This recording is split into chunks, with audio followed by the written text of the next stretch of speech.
نحمده ونصلي ونسلم على سيدنا ومولانا محمد رسوله النبي الكريم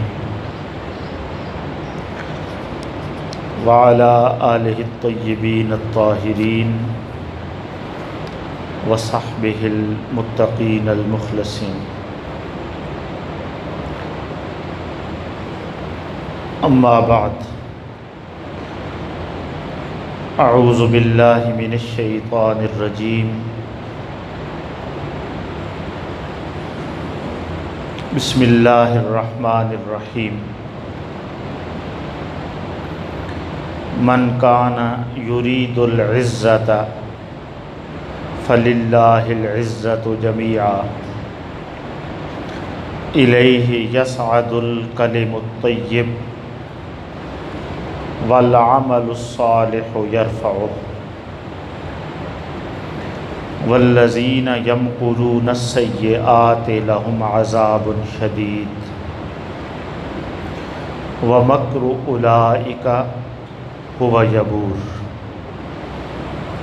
صدق اللہ العظیم. ان اللہ وملائکتہ یصلون علی النبی یا ایہا الذین آمنوا صلوا علیہ وسلموا تسلیما. اللہم صل علی سیدنا ومولانا محمد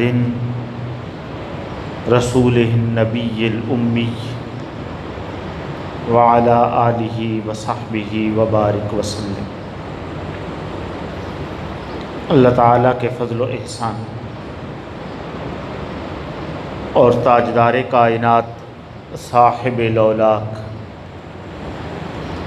سیدنا محمد مصطفیٰ احمد مجتبیٰ صلی اللہ علیہ وآلہ وسلم کی رحمت پاک کے تصدق اور فیضان سے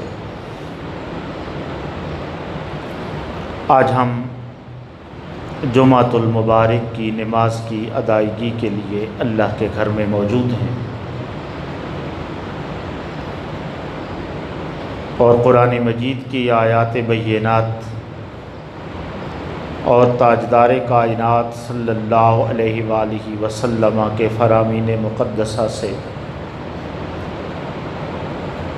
اپنے لیے سامان ہدایت اور متاع آخرت کے حصول کے لیے کوشائیں.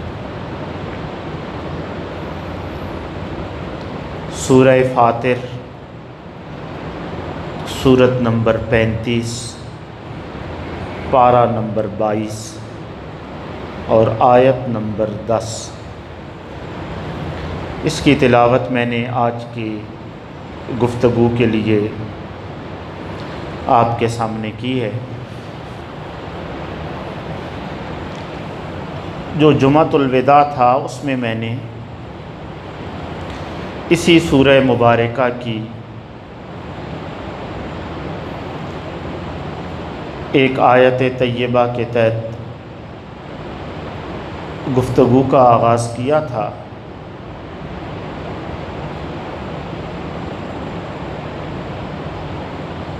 اور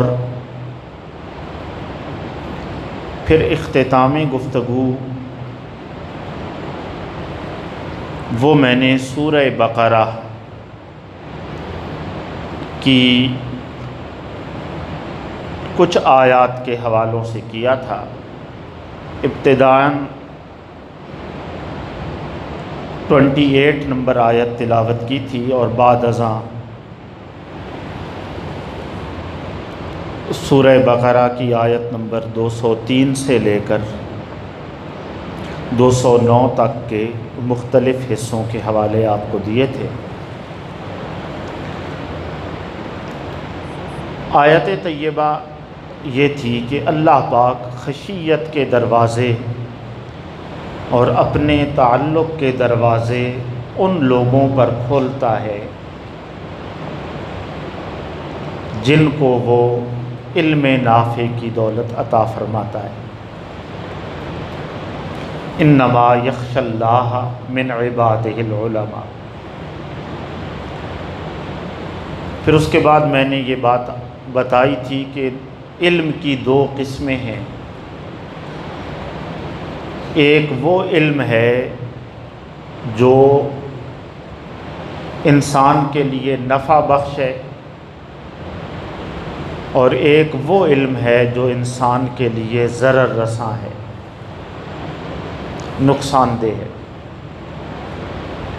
اگلی بات یہ عرض کی تھی کہ جو جہالت ہے،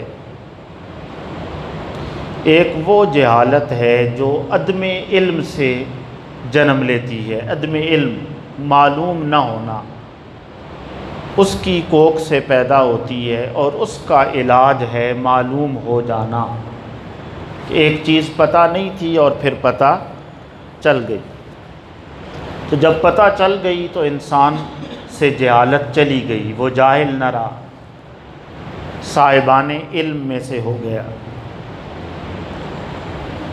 اور ایک جہالت وہ ہے، میں نے عرض کیا تھا کہ جو عدم علم کی کوکھ سے جنم نہیں لیتی، اس کے پیچھے ایک خاص طرح کا علم موجود ہوتا ہے.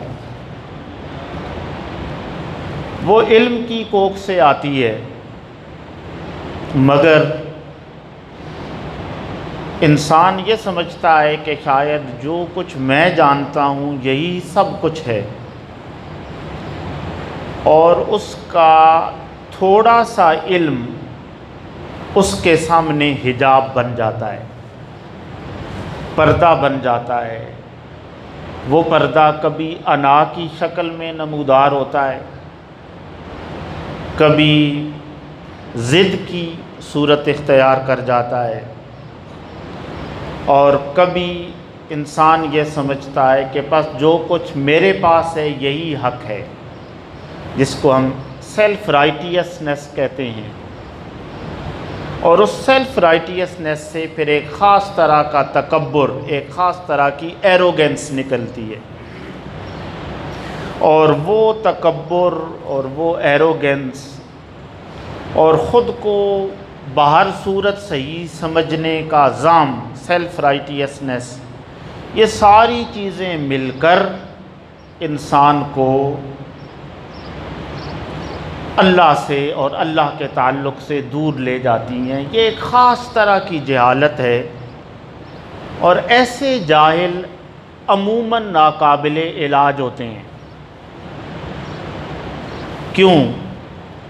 اللہ پاک نے حضور صلی اللہ علیہ وآلہ وسلم کو جو ضابطے سکھائے ہیں نا تبلیغ دین کے، ان کو اگر آپ دیکھیں قرآن مجید کی روشنی میں، تو اللہ پاک نے فرمایا کہ خذ العفو، سب سے پہلے عفو کو، معافی کو پکڑ لیں، معاف کریں. اس معافی سے کیا مراد ہے؟ یعنی جب آپ دین کی دعوت دیتے ہیں تو جو مخاطبین ہیں، جن کو دین کی دعوت دی جا رہی ہے، اس میں مختلف مزاج اور مختلف قسم کے لوگ ہوتے ہیں، اور آپ کو بعض اوقات نامناسب رویوں کا سامنا کرنا پڑتا ہے. ایسے رویے جو انسان کے لیے قابل برداشت نہیں ہوتے، یا عام حالات میں شاید وہ انہیں برداشت نہ کرے. تو پہلا حکم یہ دیا کہ جب آپ دین کی دعوت دینے کے لیے نکلیں تو دل بڑا رکھیں. خذ العفو، معافی کو پکڑیں. پھر فرمایا وَأْمُرْ بِالْعُرْفِ، اور اس کے بعد نیکی کا حکم دیں. اس کا مطلب یہ ہے کہ اگر آپ معاف نہیں کر سکتے نا، تو نیکی کا حکم دینا آپ کے لیے مشکل ہو جائے گا. پھر قدم قدم پر آپ کے لیے رکاوٹیں، پریشانیاں، نفسیاتی الجھنیں آئیں گی. اور تیسری بات جو ہمارے موضوع سے متعلق ہے، اللہ پاک نے فرمایا وَأَعْرِضْ عَنِ الْجَاهِلِينَ، اور جاہلوں سے منہ پھیر لیجئے. اب اس سے کیا مراد ہے؟ اس سے مراد یاد رکھیں وہ جاہل نہیں ہے جن کے پاس علم نہیں ہے، جن کو دین کے حوالے سے پتہ نہیں ہے.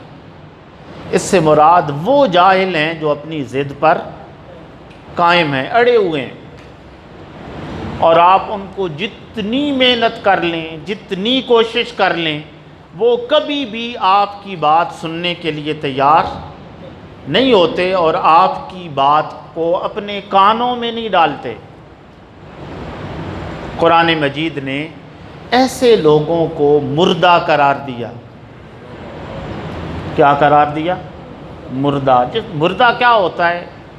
اس کی دنیا کے اعتبار سے ریسیپشن ختم ہو جاتی ہے نا، ریسیو نہیں کر سکتا، کچھ لے نہیں سکتا، اور جو زندہ ہوتا ہے وہ دنیا میں ریسیو کرتا ہے، ایکسیپٹ کرتا ہے، چیزیں لیتا دیتا ہے۔ تو اللہ پاک نے حضور صلی اللہ علیہ وآلہ وسلم کو ادھر منع کیا کہ اعرض عن الجاہلین، جاہلوں سے منہ پھیر لیں، ان پر محنت کرنے کی ضرورت نہیں ہے، وہ کبھی بھی آپ کی بات نہیں مانیں گے۔ وہ ظاہراً حضور کے معجزات اپنی آنکھوں سے رونما ہوتے دیکھتے تھے مگر پھر بھی مانتے نہیں تھے۔ وہ اپنے ہاتھوں کی کنکریوں، ہاتھوں کی اندر بند کنکریوں میں کلمے پڑھتے سنتے تھے مگر پھر بھی مانتے نہیں تھے۔ ایسے بے شمار لوگ تھے۔ ادھر دوسرے مقام پر اللہ پاک نے فرمایا کہ کیوں؟ فرمایا اِنَّكَ لَا تُسْمِعُ الْمَوْتَى،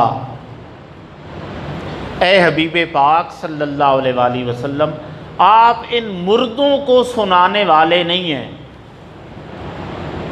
وَلَا تُسْمِعُ الصُّمَّ الدُّعَاء، اور فرمایا جو آپ کی پکار کے سامنے بہرا بن گیا ہے آپ اس کو سنانے والے بھی نہیں ہیں۔ اب یہاں پر کچھ لوگوں کا استدلال ہے، ان کی اپنی رائے ہے۔ وہ یہ آیت پڑھتے ہیں تو کہتے ہیں جی کہ موتا یعنی وہ جو اس دنیا سے چلے گئے، رفتگان، مرحومین، نہ وہ سنتے ہیں نہ ان کو سنایا جا سکتا ہے۔ اسی وجہ سے اللہ پاک نے فرمایا کہ آپ موتا کو سنانے والے نہیں ہیں۔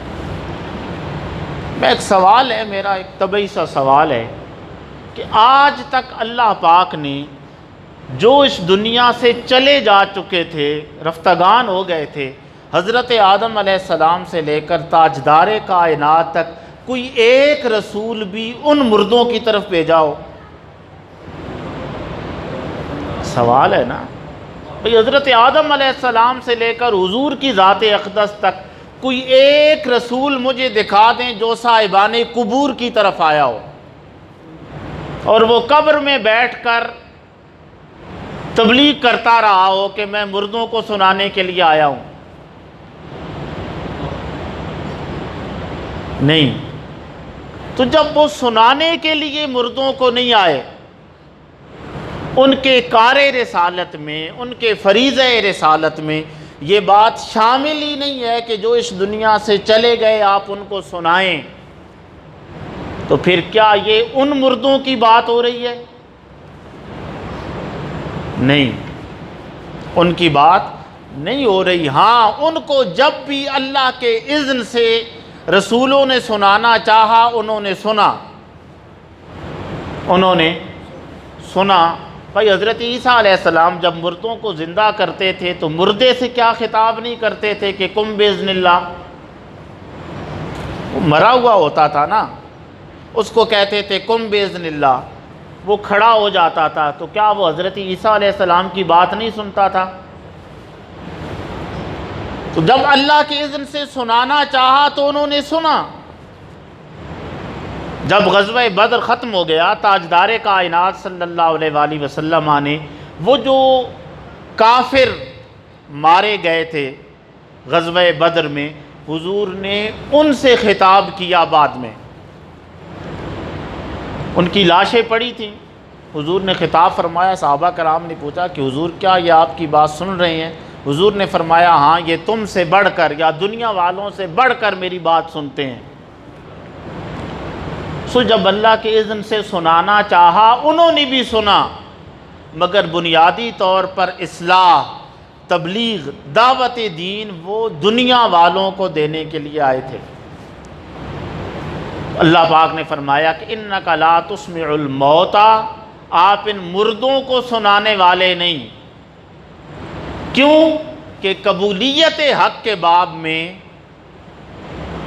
ان کا حق کو سننا اور حق کو سمجھنا اور حق کو قبول کرنا، اس کی صلاحیت ان کے اندر ختم ہو چکی ہے۔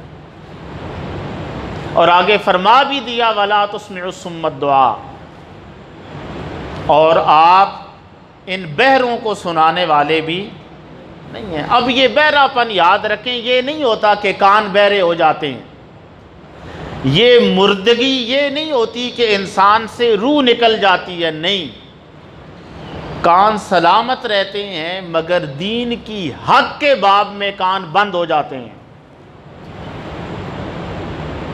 قرآن پاک نے ایسے لوگوں کا تعارف ایک اور مقام پر بھی کروایا، اور وہاں فرمایا لَهُمْ أَعْيُنٌ لَا يُبْصِرُونَ بِهَا، ان کی آنکھیں ہیں مگر وہ دیکھتے نہیں۔ مراد قبولیت حق کے باب میں ان کی آنکھیں اندھی ہیں۔ لَهُمْ آذَانٌ لَا يَسْمَعُونَ بِهَا، ان کے کان ہیں مگر وہ سنتے نہیں۔ اور اس سے بڑھ کر فرمایا لَهُمْ قُلُوبٌ لَا يَفْقَهُونَ بِهَا، ان کے دل ہیں مگر وہ سوچتے نہیں۔ تو یہ اسی کی بات ہو رہی ہے۔ اب ایسی صورتحال احباب گرامی اس لیے پیدا ہوتی ہے کہ دین کے باب میں انسان کے اندر ایک جھوٹی انا پیدا ہو جاتی ہے، اور وہ اپنی ذات کو دین کے معاملات پر مقدم کر لیتا ہے۔ اسی بات کو اللہ پاک نے فرمایا کہ کچھ لوگ ایسے ہیں وَإِذَا قِيلَ لَهُ اتَّقِ اللَّهَ، جب اس سے کہا جاتا ہے کہ اللہ سے ڈرو، تقوی اختیار کرو اپنے معاملات میں، پھر کیا ہو جاتا ہے أَخَذَتْهُ الْعِزَّةُ، اس کی عزت اس کو پکڑ لیتی ہے۔ کس کے ساتھ؟ فرمایا بالاسم، گناہ کے ساتھ۔ اسے پتہ ہوتا ہے کہ میں غلط ہوں، میں گناہ کے امر پر ہوں، گناہ کے کام پر ہوں، اللہ کی معصیت پر ہوں، نافرمانی پر ہوں، مگر اس کے باوجود وہ یہ سمجھتا ہے کہ اب اگر میں اس گناہ کے کام سے، اس خرابی کے کام سے، اس اللہ کی نافرمانی کے کام سے پیچھے ہٹتا ہوں، لوگ کیا کہیں گے؟ یہ لوگ کیا کہیں گے اس کو سامنے رکھ کر وہ اللہ کا کہا ہوا پیچھے کر دیتا ہے، عزت پکڑ لیتی ہے۔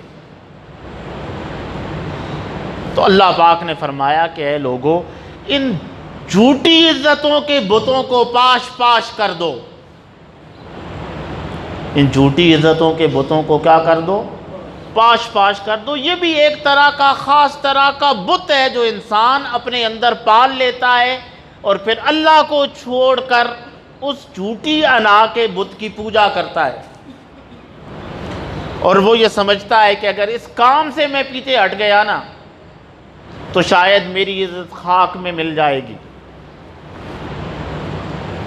حالانکہ بہت سارے ایسے امور ہیں جن کی طرف حضور صلی اللہ علیہ وآلہ وسلم نے متوجہ کیا۔ مثال کے طور پر فرمایا کہ اگر تم حق پر ہوتے ہوئے بھی برادری میں اخوت پیدا کرنے کی خاطر، جھگڑا مٹانے کی خاطر اپنا حق چھوڑ دو، پیچھے ہٹ جاؤ۔ ایک ہوتا ہے غلط مقام سے پیچھے ہٹنا، نہیں، اس سے آگے بڑھ کر حضور نے بات کی کہ صحیح مقام پر ہو مگر تمہارے سٹیپ ڈاؤن کرنے سے، پیچھے ہٹنے سے مسئلہ حل ہوتا ہے۔ تو فرمایا کہ تم اپنا اس دنیا کا حق چھوڑ دو اور مجھ محمد مصطفیٰ سے جنت کی ضمانت لے لو۔ ہم نہیں ہٹتے، ہمیں جنت اچھی نہیں لگتی شاید۔ اسی طریقے سے حضور صلی اللہ علیہ وسلم نے فرمایا کہ جو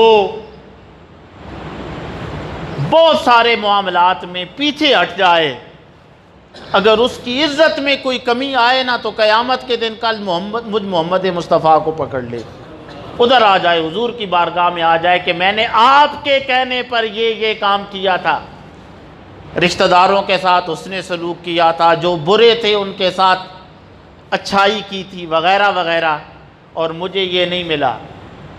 اور اللہ پاک نے عزت کا فارمولہ دیا۔ آخری بات، اللہ پاک نے فرمایا سنو، تم دنیا میں عزت چاہتے ہو نا، ہر بندہ یہ چاہتا ہے کہ میری عزت ہو، تو فرمایا سنو، من کان یرید العزہ، جو کوئی عزت چاہتا ہے، فللہ العزت جمیعا، تو عزت تو ساری کی ساری اللہ کے لیے ہے۔ اب اس میں ایک نکتہ ہے، اور وہ یہ ہے احباب گرامی، جو چیز انسان کو لینی ہو جدھر سے ملے ادھر ہی جانا پڑتا ہے یا نہیں؟ بولے نا، آپ نے کراکری برتن خریدنے ہوں تو آپ کراکری سٹور پر جائیں گے نا جی، کپڑا خریدنا ہو تو کسی کپڑے کے ڈپو، کپڑے کی دکان پر جائیں گے۔ اب اللہ پاک فرما رہا ہے کہ جو کوئی عزت چاہتا ہے تو عزت ساری کی ساری اللہ کی ہے۔ اس کا مطلب یہ ہے کہ اگر تم عزت چاہتے ہو تو پھر عزت لینے کے لیے اللہ کی بارگاہ میں آ جاؤ، عزت لینے کے لیے اپنے مولا کی بارگاہ میں آ جاؤ، پھر ادھر ادھر کے یہ نہ دیکھو کہ میں یہ کام کروں گا تو میرے رشتہ دار راضی ہوں گے، میرے گھر والے راضی ہوں گے، میرے بہن بھائی راضی ہوں گے۔ نہیں، عزت چاہنی ہے تو پھر ایک ہی طریقہ ہے کہ یہ کام کروں گا تو مولا راضی ہوگا، اللہ کی بارگاہ۔ اور پھر فرمایا الیہ یصعد الکلم الطیب، اسی کی طرف اٹھتے ہیں پاکیزہ کلمات، اسی کی طرف جاتے ہیں۔ والعمل الصالح یرفعہ، اور نیک عمل اسی کی طرف اٹھایا جاتا ہے۔ دو چیزیں اللہ نے بتائیں، ان پر اگلے جمعہ کو بات کریں گے، ایک الکلم الطیب اور دوسرا العمل الصالح۔ فرمایا یہ دونوں چیزیں اللہ کی بارگاہ میں پیش کی جاتی ہیں تو مراد یہ ہے کہ اے بندو، وہ چیزیں اس دنیا میں بناؤ جو اللہ کی بارگاہ میں پیش کیے جانے کے قابل ہوں۔ اللہ پاک سے دعا ہے کہ ہمیں قرآن و سنت کو سمجھنے کی توفیق عطا فرمائے۔ وما علینا الا البلاغ۔